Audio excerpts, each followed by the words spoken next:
Jorge Mario Bergoglio n'est pas encore majeur lorsqu'il a une révélation divine. C'est à 17 ans dans un confessionnal de l'église de son quartier à Buenos Aires que tout a basculé.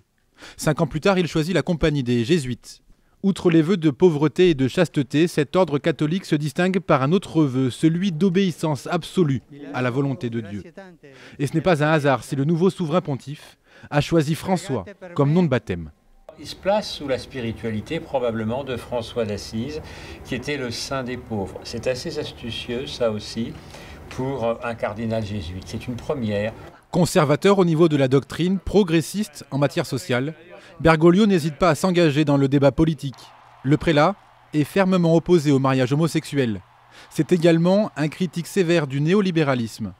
En septembre dernier, il dénonce les prêtres refusant de baptiser les enfants nés hors mariage et les qualifie d'hypocrites. Je ne serais pas étonné qu'il y ait des actes symboliques forts. Peut-être va-t-il dire qu'il ne veut pas loger au Vatican, là où ont logé les papes avant lui. C'est tout à fait possible. C'est quelqu'un qui justement refusait le faste.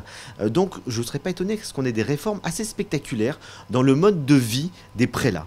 Décrit comme audacieux par son ancien porte-parole, le pape François a pour beaucoup la capacité de rénover la curie romaine et d'apporter un nouveau souffle au sein de l'Église.